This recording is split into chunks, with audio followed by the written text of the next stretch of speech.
अच्छा यार, पूछना ये था, ये जो पीएसएल हो रही है, पीएसएल 10, वो पाकिस्तान सुपर लीग, मुझे जरा एक बात बता दो कि इस लीग का फॉर्मेट क्या है। टेस्ट है, ओडीआई है या टी20 है?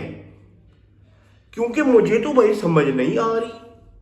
मतलब मुझे टी20 में टेस्ट वाली बैटिंग देखने को मिल रही है। रात को मैच देख रहा था, मुझे क्यूरियोसिटी हुई और मैंने कहा भाई सुबह उठ के पूछ लूंगा कि भाई पीएसएल 10 का फॉर्मेट चेंज तो नहीं हो गया।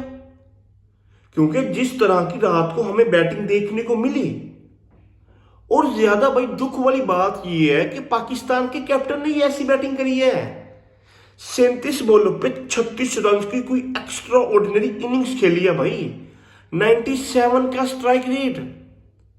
भाई अगर आप गोरों को देखते हैं ना, इवन इंडिया को भी, भाई ओडीआई में वो इस तरह की बैटिंग नहीं करते जिस तरह की बैटिंग पाकिस्तान टी20 में कर रहा है। कैन यू इमेजिन कि भाई साहब मोहम्मद रिजवान पाकिस्तान क्रिकेट टीम का कैप्टन है व्हाइट बॉल का। इस बंदे ने एशिया कप में और टी20 वर्ल्ड कप में पाकिस्तान को लीड करना है।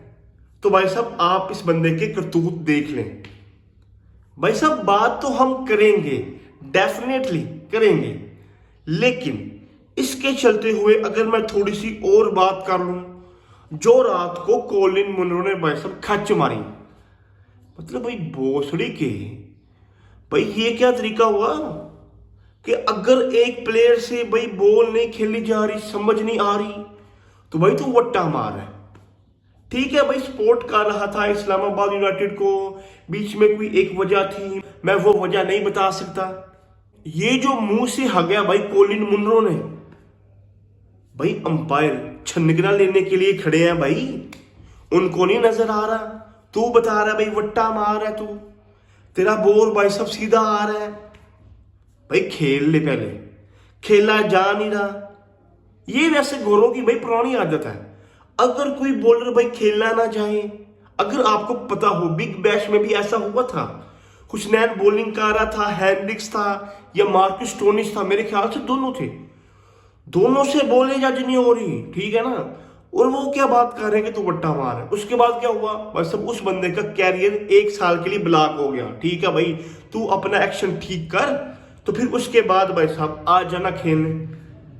मतलब भाई आप एक बंदे के कैरियर के साथ खेल रहे हो, मतलब क्या ही भाई पापन है भाई, अपना काम कर ले भाई। नहीं, तू खेल भी रहा है, हिटिंग भी कर रहा है, पता नहीं कहां से कीड़ा उड़ता उस बंदे के अंदर में, तो वो बंदा भाई उल्टे काम करने शुरू कर दिया उस बंदे ने।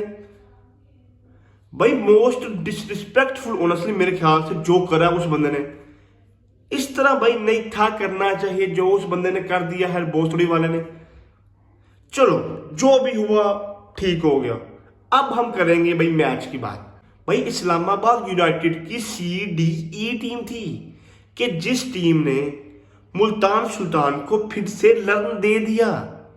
लर्न मतलब भाई लास्ट 6 ओवरों में जस्ट 46 रन भाई साहब कंसीड करे इस्लामाबाद यूनाइटेड की बॉलिंग ने, जिस टीम के पास अभी उनका मेन बॉलर नहीं था नसीम शाह, उस बॉलिंग लाइनअप ने भाई 46 रन कंसीड करवाए हैं, जो कि एक टाइम पे लग रहा था कि भाई साहब नहीं 200 रन हो जाएंगे। बट जिस तरह से बॉलिंग करवाई गई, बॉलिंग को मैनेज करा गया, जेसन होल्डर भाई साहब वो बंदा अलग ही डेल स्टेन बना हुआ है। मैरिथन जिस तरह से उस बंदे ने बॉलिंग करी, एंड स्पेशली भाई साहब सुलेमान अरशाद, भाई स्कोर शीट देख के आप ये बात कर सकते हो भाई साहब 30 रन उस बंदे ने, 39 रन कंसीड करवाए हैं उस बंदे ने, तो क्या ही बॉलिंग करी होगी। अगर आपने मैच देखा ना, तो भाई साहब पहले ओवर में 15 रन कंसीड करवाता है वो बंदा, एंड देन डेथ ओवरों में भाई साहब जस्ट 25 3 ओवरों में। तो भाई उस बंदे ने सही बांधा हुआ था मुल्तान सुल्तान की बैटिंग लाइनअप को, भाई बल्ला ही नहीं थे उठा पा रहे। अगर आप इस्लामाबाद यूनाइटेड की बैटिंग देखते हैं, मोहम्मद रिजवान ने भाई क्या करतूत करे हैं। उस्मान खान जो कि शुरू से भाई साहब 180 के स्ट्राइक रेट से खेल रहा था, और नीचे आते आते आते आते उस बंदे का स्ट्राइक रेट 150 का हो गया, 40 बॉलों पे 61 रन। पहली बात तो ये भाई, इस बंदे को मैं प्लेयर मानते नहीं। पता नहीं भाई ये जिस तरह टेबल खेलते हैं गली मोहल्ले में, क्रिकेट खेलते हैं ना, मुंह पीछे है, बल्ला उठा रहा है, बल्ला गिरा है, अगर लग गया तो ठीक है, बाउंसर को भी मारा पीछे हट के, जिस तरह टेपिए खेलते हैं भाई। बैटिंग तो ये इस तरह की करता है, कोई प्रॉपर स्टॉपर बैट्समैन है नहीं कि मैं कवर ड्राइव मार लूंगा। फिर वही बात ना, हमने यूएई से पता नहीं क्या भाई साहब हीस्ट कर लिया, ये जरा मुझे समझ नहीं आती। अगर आप उनके कैप्टन की बारी देख लें, उनके कैप्टन ने क्या करा है भाई, नीचे आने वाले बैटर्स तक, जो कि एक डीप बैटिंग लाइनअप थी मेरे ख्याल से, तैयब ताहर तक, क्रिस जॉर्डन तक। अच्छा एक और बात याद है कि भाई पाकिस्तान के दो कंसिस्टेंट प्लेयर जो पाकिस्तान की टीम में भाई साहब खेल रहे हैं, तैयब ताहर एंड कामरान गुलाम। इमेजिन करो भाई साहब, क्रिस जॉर्डन जो रिटायर्ड है भाई, रिटायर्ड हो चुका है, वो बंदा भाई साहब आके खेल रहा है भाई साहब इन दोनों से पहले। ये बहुत लड़के यंग है और जॉर्डन भाई साहब 40 साल का ऑलमोस्ट हो गया है, वो बंदा इन दोनों से पहले आ रहा है। अच्छा एक ये बात हो ना कि भाई तैयब ताहर भाई टॉप ऑर्डर का प्लेयर है, फिर तो डेफिनेटली समझ आ रही है कि भाई नहीं नहीं नीचे आ रहा है, लॉजिकल। बट भाई ये बंदा खेलता ही इधर है, नंबर 7 पे आगे पाकिस्तान की टीम की तरफ से, बट ये बंदा भाई सब नीचे आ रहा है। ये जरा बात मुझे भाई नहीं समझ आई, हजम नहीं हुई बात कि भाई तैयब ताहर भाई तू स्पेशलिस्ट है बहुत थोड़ी के नंबर 7 का, और उस बंदे को ही नीचे कर दिया गया है भाई। ये जरा पता नहीं कहां से इस तरह के दिमाग आते हैं भोसड़ी वालों की, टट्टी बड़ी हुई है भाई इनके दिमागों में, नहीं समझ आती कि हमने करना क्या है, किसको ऊपर भेजना है। अब देखना तैयब ताहर जब पाकिस्तान का मैच होगा, ये बहुत का खेल रहा होगा, नंबर 7 पे आके बैटिंग कर रहा होगा, चाहे रन बने या ना बने, नंबर 7 पे आके बैटिंग करेगा ना। है भाई 170 रन का जो टारगेट था 169 का, अब आपको एक पॉइंट पे भी ऐसा नहीं लगा होगा कि भाई नहीं भाई इस्लामा मुल्तान सुल्तान भाई विन कर जाएगा, लड़ना आज नहीं होगा। शुरू से ही भाई साहब जरा फरहान आता है, वो बंदा भाई रन बनाना शुरू कर देता है, घोष भाई साहब उस बंदे की भी फॉर्म आ चुकी है वापस, मैंने उसको देखा ही नहीं बैटिंग करते हुए, लेकिन जो आज उस बंदे का रूप था एक टोटली भाई साहब डिफरेंट भाई साहब रूप उस बंदे का था। उस बंदे ने भाई साहब 63 रन की एक्स्ट्रा ऑर्डिनरी इनिंग्स खेली है, 73 रन की मेरे ख्याल से। इस्लामाबाद यूनाइटेड ने पांचों के पांचों मैच भाई साहब सिंगल हैंडली जीते हैं, एक मैच भी ऐसा नहीं है कि भाई नहीं नहीं ये मैच हुआ फंस के, यहाँ पे मुश्किल पेश आई थी भाई इस्लामाबाद यूनाइटेड को। इतना भाई साहब इस टीम का बैलेंस होता तगड़ा बैटिंग में, मतलब अनस्टॉपेबल टीम है ये।